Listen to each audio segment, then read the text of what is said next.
د سراج الدین حقانی په سر د میلیونونو ډالرو جایزه کې خودل شو. داسې دغه جایزه څومره ارزښت لري او چاته به ورکول کیږي په دې اړه دغه ویډیو تر پایه واورئ او په پای کې خپل نظرونه را سره شریک کړئ. تېره ورځ یو شمېر پاکستاني رسنیو ادعا وکړه چې د طالبانو مهم چارواکي سراج الدین حقانی له پاکستاني پاسپورت څخه استفاده کړې او اوس پاکستاني لوري باطل کړی دی. پاکستاني رسنیو ویلي چې حقانی له 5 کلونو راهیسې له پاکستاني پاسپورت ګټه پورته کړې او حتی له امریکا سره د خطر په مذاکراتو کې د شرکت لپاره هم دغه پاسپورت استفاده کړې و. خو اوس د دوحې په مذاکراتو کې د امریکایي لوري افغان ژباړن اکمل داوی وایي چې د کورنیو چارو وزیر سراج الدین حقانی د دوحې په مذاکراتو کې فزیکي او مستقیم شتون نه درلود. اکمل داوی زیاته کړې چې کچا سراج الدین حقانی په خطر کې لیدلی وای 19 میلیونه جایزه به یې اخیستې وای. د ټولنیزو رسنیو فعالیانو بیا دغه ادعاوې د پاکستاني لوري وارخطایي ښودلې ده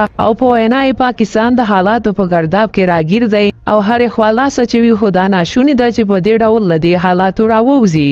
دا په داسې حال کې ده چې په دې وروستیو کې د طالب حکومت او پاکستان ترمنځ اړیکې خرابې شوي او نږدې هره ورځ پاکستاني چارواکي د طالبانو خلاف څرګندونې کوي چې طالب ویان دې هم غبرګونه نه پرېږدي. داسې د پاکستان او طالبانو ترمنځ کومه ستونزه رامنځته شوې تر اوسه یې په اړه دقیق معلومات نشته، خو پاکستاني لوری هڅه کوي چې د بېلابېلو لارو په طالب حکومت فشار راوړي او خپلې غوښتنې پرې ومني، خو طالبان هم ورته د تسلیمۍ نوم نه اخلي.